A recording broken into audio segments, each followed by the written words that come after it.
Hey guys, it's your girl Taylor, professional caricature artist and lover of theater. I've decided to try something a little different, so I sat down with a few performing artists and had conversations about their shows and projects. This is Drawing Conclusions. I went to the Costa Mesa Civic Playhouse to sit down and chat with the cast of Next to Normal, playing from August 17th to September 16th. Today I'm talking to I'm Hunter Berecochoa, and I'm playing Gabe in Next to Normal. Gabe. Gabe. And what does Gabe do? Gabe is just, basically a regular old teenager. At least, it seems that way. He's got his flaws and he's got his needs, but he finds a way to fulfill what he needs to get done. Yeah, he's very adamant about what he wants. He's a fun-loving kid, loves his mom dearly, and it seems to be just a normal, average family. Do you think that you are like Gabe? Yeah. in Yeah, a lot of ways? in a lot of ways, and I'm not sure yet if it's good or bad. Oh, no. Gabe has at least from what I gather and what I like to, portray him as, like I said, he's an average kid. He goes through everyday struggles, but at the same time, he knows what he wants, and I'm the type of person that I will get what I want one way or another, whether that's an easy way or a difficult way. I will do what I can to make myself and others happy, and I feel Gabe is very much the same. Very cool. Very much the same. And he's super busy. He's one of those kids that does everything. Oh man, those kids are. He's a good student. He's a good athlete. He's a good friend, and I'm everything except for the student part. Is there anything you found challenging about playing this role? Vocally, it's very demanding. That's what and there's it's hard to act this role for many reasons. There's a lot of different levels to Gabe that the audience will learn about, and that makes it challenging. I'm usually the quote unquote fat funny guy, and this role is anything but, and it's a good challenge for me, both acting wise and vocally. It's pushing me. There are some big songs with high notes, and I can sing them, but the challenge is doing it every night consistently and giving everyone the same show, obviously. When did you start getting into acting? Have you been doing that long? Yeah, I actually grew up playing sports, but the whole time I would perform to myself or to my family in the house. And I remember actually I finished a tryout for a baseball team, and we drove past a little theater in Bellflower, and they said having kids auditions for a workshop, and I wanted to do that. And both my parents were like, "Really? Are you sure?" And we tried it, and I fell in love with it right away. It was everything I wanted to do. That is very awesome, and also very High School Musical of you. Yeah, isn't it? Yeah. Did you get your head in the game? I did get my head in the game quite a bit, and I still have my head in the game. I do theater. I still am very active with sports and everything. I do a little bit of everything, which makes my life fun. I'm never bored. Stressed a lot, but never bored. You tend to play more song and dance roles, and this is not that. Not even close. It's very, comedy comes easily to me. It does. It's fun making people laugh and forget about their problems. When really, this show and this character, in their faces. Yeah, it's doing the opposite. It's making them cry and think about their problems. Right. There's a challenge specifically for me when you're used to doing the same thing. It's very easy.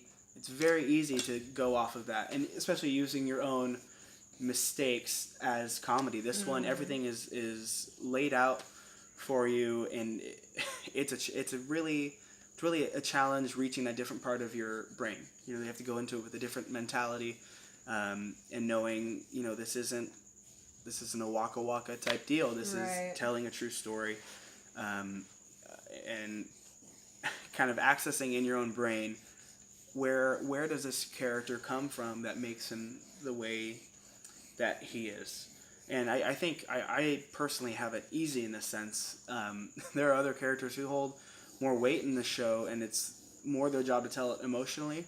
Where you'll find Gabe has a little bit more of an easier time with it for a different reason. It is hard for him, but he demands something else and something greater when the rest of the family just wants stability.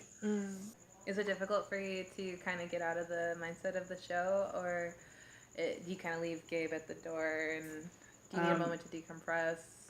Yeah, usually I can walk in and out of a venue, and I'm fortunate enough that my personality carries through to comedic roles.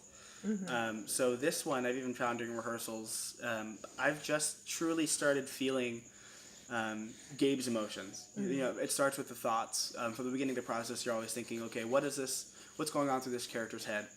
And very recently, 2 rehearsals ago, I started feeling his emotion and his energy and his desires. And actually, the first tear was shed. Not that there needs to be tears, but it struck me, and there was a moment. And I actually thought about that all the way home. You know, I try to leave the character at the door, no matter what it is, just so I can breathe, take some time to think about it from an outside perspective. But this one actually followed me home, and we haven't even started performing yet. Oh no! So it can only get better. It can only get better. So I'm very excited to wear this on my shoulders. It's actually, I don't know if it's because of that, but like I have felt more stress in my personal life lately, in the sense that I need to make sure I'm bringing a certain caliber to this role, because it is such an important part of the show. So in that sense, it's been with me quite a bit, and I'm not truly satisfied with where I'm taking it yet, but I'm confident that very soon I will be proud with the product of my Gabe. Your Gabe. Yeah, my Gabe. What would you like most for people to take away from this show? I want them to take away a sense of, without sounding negative, a sense of worry, knowing that what they're going to experience during the show actually happens to people. They need to be more open. I think I would like them to kind of look at life from a different perspective. You know, whether they do have the illnesses you see or the problems you see in the show, or if you don't, and you know people are something that you can leave the show kind of hoping you can help someone. I think that's a big one. It is a true show, and it's very real. I don't doubt that there's going to be a lot of emotion running through the audience, as well as on stage. And I hope that they understand that these are real issues, and they can leave. Maybe, like, have a conversation. Absolutely. And you know, if you're not comfortable to reach out, at least maybe you can be there for someone to reach out to you. Yeah, that'd be huge. Well, it's been wonderful chatting with you. Me too. I do have this done for you. Okay. And I'm going to show it to you. I'm nervous. Hey, there he is. This guy. I've seen this guy before. This is a much handsomer version of the guy that shows up in my mirror. Do you know him? This is cool. This is great. Thank you. Thank you. This was super fun. Awesome. Yeah. So one more thing real quick. Can you let people know where they can come see you perform in Next to Normal? Absolutely. You can see this guy and a bunch of other talented people put on Next to Normal at Costa Mesa Playhouse. Costa Mesa Playhouse. And I think you can get tickets at costamesaplayhouse.com.org. Experiment with that. One of them will work. Yeah.